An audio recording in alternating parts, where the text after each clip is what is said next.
Hello and welcome to Lecture 1 of Unit 3. Unit 3, we are looking at how these colonies, these first 13 English colonies, develop.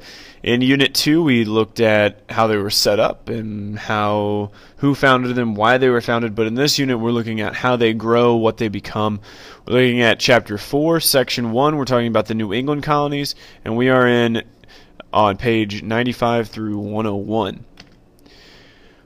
We are going to look at there being 4 regions of colonies. In the last unit we talked about 3. We're going to add one more to it this time. We have New England, the middle, the southern colonies, and then the fourth lecture that we talk about will be the back country. So we are looking at this yellow part up here being New England, and New England becomes the most populated and the wealthiest of colonies, and those two things kind of go hand in hand, because when a colony becomes wealthy, more people are going to want to travel to that colony, and that means it's going to become more populated. This is a closer shot of the New England colonies. We have Maine, New Hampshire, Massachusetts, Connecticut, Rhode Island. And if you notice, all of these colonies have area that they control by the coast. They also have a lot to do with fishing, shipping, and logging, or timber. Many New Englanders practice subsistence farming due to the short growing season and poor soil conditions. That means that they are only growing what they need to survive. They're not growing large cash crops like they do in the South. They are growing just enough they can survive, and because of that, or because of the poor soil conditions, it means that people have to kind of share the land and do the most with it that they can. So what would happen is officials would sell large plots of land to groups, and these groups would form towns. In a town structure, a group of farmhouses and meeting houses were built around a common, which was a shared piece of land. So basically what you have is a big section of land, and then they would build houses around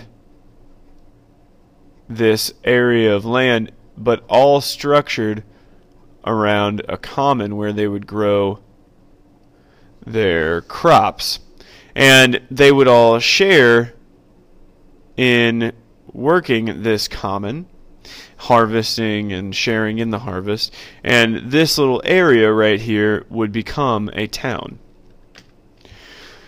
Now, they can't make all of their money off of farming, so they have to do it some other way, and they turn to the sea, and they gain wealth through fishing and timber. Coastal cities like Boston, Salem, and Newport become very wealthy. Now, England wants to make sure that they make the most money they can off of all of that trade and all of that shipping and fishing and timber and all that kind of stuff. So in 1651 they passed the Navigation Acts. The Navigation Acts basically say 4 main things. Goods had to be carried on English ships or ships made in the English colony. Products such as tobacco, wood, and sugar could be sold only to England or its colonies. European imports to the colonies had to pass through English ports, and officials were to tax any colonial good not shipped to England. So basically what all of these do is basically it sets up that England is going to make money off of anything that goes through the colonies. They're going to make sure that it's going on an English ship, so people have to buy English ships or rent English ships. It means that all the tobacco has to go to England so they can sell it to other people and make more money off of it that way. And there's going to be a tax if you decide that you aren't going to ship things to England, things like that. Atlantic trade, basically there are 3 types of trade. You have trade with other colonies, so Maine to Massachusetts, exchange of goods with Europe, so England to Maine, and then you have the triangular trade, which is represented by this picture right over here. The triangular trade is the exchange of slaves, rum, and sugar slaves, rum, sugar, and molasses between New England, Africa, and the Caribbean Sea. Basically, people from New England would go down to Africa, buy slaves. Those slaves would come over to the Caribbean islands. They would work on the sugar plantations. They would ship that sugar up here. They'd make rum, molasses, things like that out of it. Go back down here, get more slaves, more sugar, more rum, more money, more slaves, all of this kind of stuff. Big repeating cycle. Fighting for survival, Native Americans had to fight for their survival. They were very upset with the increasing population of English settlers. One of these tribes that is going to try to do something about the increasing population of English settlers would be the Wampanoag tribe. They were led by Metacom, and the English kind of refer to him by a different name. They call him King Philip. So when you see King Philip, you cannot think that he is like some English king. He is the chief of the Wampanoag tribe. The Wampanoag tribe started an uprising against the colonies. The English received help from southern tribes to win the war, much like the Spanish did when they fought the Aztecs and Incas. The English make allies with other smaller tribes that don't like the Wampanoags. And many Native Americans lose their lives or were sold into slavery. Success of the English colonies attracted non-Puritans like Baptists and Anglicans. And basically what this means is previous to this, the Puritans basically control New England, and they control the elections, they control who's in power.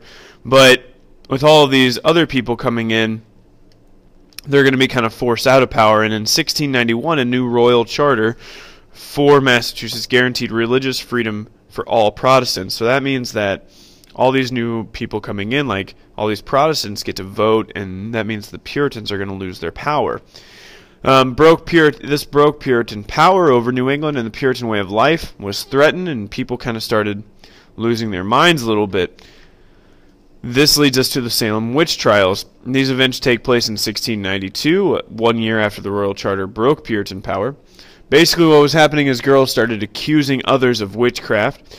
Over 100 people were arrested for witchcraft, and 19 were put to death, including 2 dogs were hung, and a guy who was pressed to death with stones. Basically, you set a stone on top of his chest, ask him, are you a witch? He would say no. You'd put another huge stone on him, and eventually, after a process, he's going to be crushed to death. Years later, a lot of the accused admitted that they had lied, and, it's just kind of showing the hysteria and mob mentality of a society. But yeah, these people are very concerned about losing their way of life. Now, even though the Puritans lost their power, their way of life and traditions continued. Their strong work ethic, high regard for education, opposition to royal power, and support for representative government all continued, along with a practice of voting on decisions affecting the community. So all of these things we are going to see in New England for a long time, and a lot of them are have direct relationship to the Revolution, the American Revolution. All right, and that is lecture 1.